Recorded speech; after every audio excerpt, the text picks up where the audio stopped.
కష్టపడి చిన్నతనం నుంచి పైకి వచ్చింది. రూపాయి రూపాయికి కూడబెట్టుకుంటూ వచ్చింది. చిన్న ఉద్యోగం ఒక ఛానల్లో చేస్తూ ఒక ప్రత్యేకమైనటువంటి ప్రోగ్రాంకి మంగ్లీగా అవతారం ఎత్తింది. ఆ మంగ్లీ కాస్త ఇప్పుడు అంతర్జాతీయంగా పెద్ద చర్చనీయాంశమైనటువంటి సింగర్గా మారిపోయింది. దానికి కారణం ఏంటంటే 200 కోట్ల రూపాయల ఫ్రాడ్. ఈ ఫ్రాడ్ ఎవరు చేశారంటే మంగ్లీకి సంబంధించినటువంటి వాళ్ళు, మంగ్లీకి సంబంధించినటువంటి బంధువులు అని చెప్పి వినిపిస్తుంది.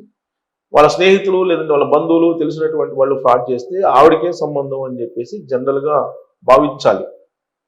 కానీ రాయలసీమలో నుంచి వస్తున్నటువంటి కొన్ని పోస్టులను కనుక చూస్తుంటే అనంతపురం జిల్లాలో అక్కడ ఈవిడ సుగాలి తండా నుంచి సుగాలి తండా తెలిసినటువంటి వాళ్ళు కొంతమంది పోస్టులు పెడుతున్నారు ఈవిడ గురించి. ఈవిడ ఎలా వ్యవహరిస్తారు, ఈవిడ ఈ మధ్యకాలంలో ఏ విధమైన యాక్టివిటీస్ని ఆవిడ నడిపారు, ఇవన్నీ కూడా పోస్టుల రూపంలో సోషల్ మీడియాలో ఒక్కోటి కూడా బయటకు వస్తూ ఉన్నాయి. వాటిల్లో కొన్ని వీడియోలు కూడా బయటకు వచ్చాయి.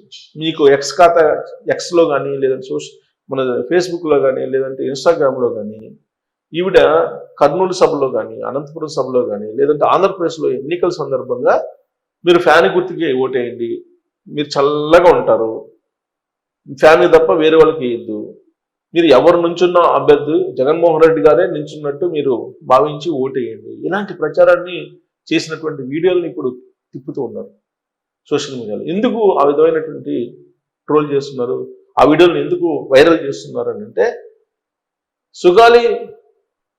సుగాలి నుంచి వచ్చినటువంటి సుగాలి తెగ నుంచి వచ్చినటువంటి మంగ్లీ తొలి రోజుల్లో బాగానే కష్టపడి పనిచేసి వచ్చారు. ఆవిడ గాత్రంతో డబ్బులు సంపాదించారు. కానీ ఆ తర్వాత ఆవిడకి ఏర్పడినటువంటి పరిచయాలు ప్రభుత్వంలో ఆ రోజు ఉన్నటువంటి ప్రభుత్వంలో ఆవిడకి ఇచ్చినటువంటి గుర్తింపు కాస్త ఈ కోట్ల రూపాయల ఫ్రాడ్ దిశగా వెళ్ళింది అనేటువంటి పోస్టులు సోషల్ మీడియాలో వైరల్ అవుతున్నాయి. ఎక్కడో గిరిజన తండాల్లో పుట్టినటువంటి మంగ్లీ ఇంత క్రేజ్ సంపాదించుకోవడం అనేది మామూలు విషయం కాదు. నిజంగానే ఆవిడ అదృష్టమో